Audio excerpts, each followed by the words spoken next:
Da Danmark blev verdens lykkeligste, så tror jeg, at vi er lidt lykkeligere her på Tåsinge.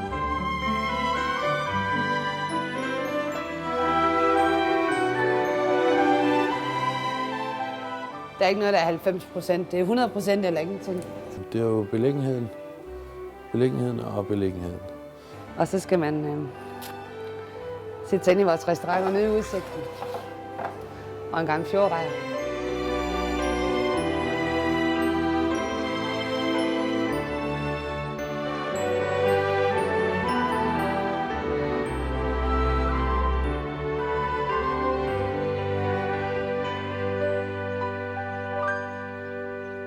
Det er jo et gammelt badehotel, det er bygget i 1905.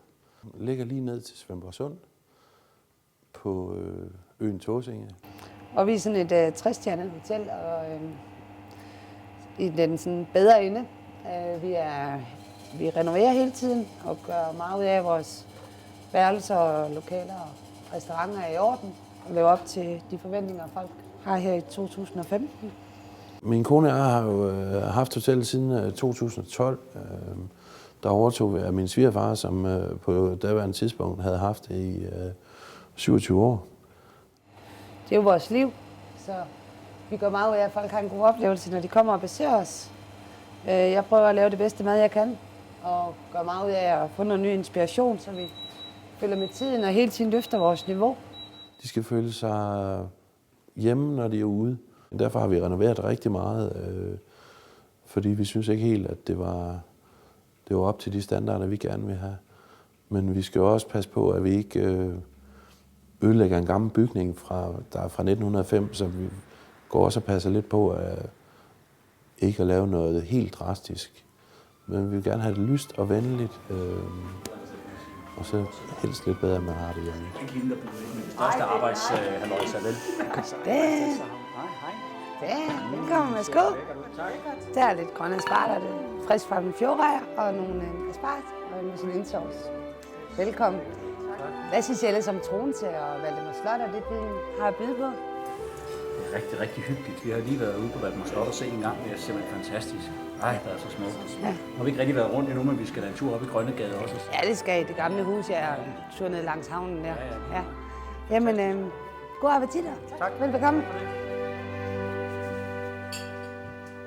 En fantastisk udsigt. Altså, det er jo, det fås ikke meget bedre. Og så laver Trine, min kone, hun laver noget rigtig dejligt mad. Så man vil nyde, man kan komme til frokost og få et klassisk stykke smørbrød.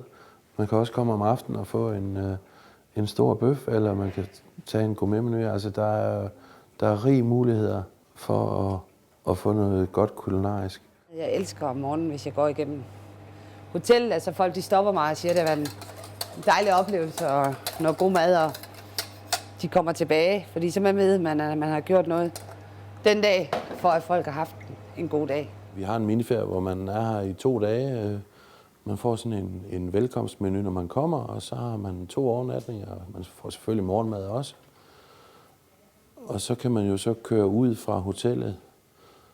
Nogle vælger at blive på Tåsinge, nogle vælger at tage rundt og se noget af det andet. Vi er jo sådan lige i kørselsafstand fra alt det dejlige på Sydfyn.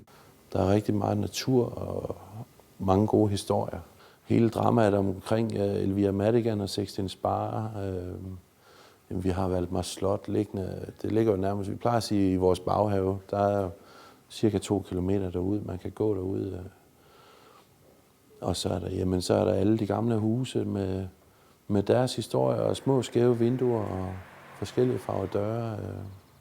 Glade lokale mennesker, der står med åbne arme. Altså, vi har i byen her, folk er jo helt vilde for lige at vise deres have frem, eller deres skæve vinduer. Og det er det, man møder. Man møder åbne arme. Altså, det er fantastisk idyl. Så har vi vores egen have også herover, hvor jeg dyrker om vinteren har vi jordskokker, og nu her har vi været op og hente først rabarber.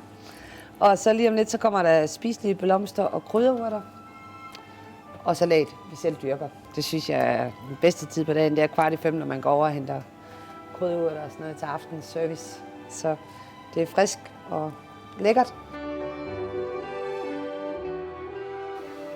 I sommerperioden har vi jo MS Helge, som sejler turbåd med 5 stop på øen, og han ligger til lige ned for enden af vejen hernede, så man kan gå derned.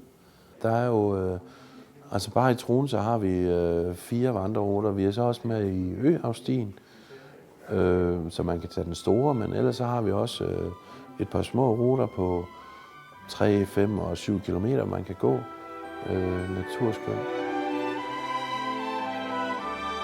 Jamen, jeg ved ikke, hvorfor vi er mere glade. Vi har roen, og så har vi den mest fantastiske natur, dejligt sted at bo. Vi er bare glade.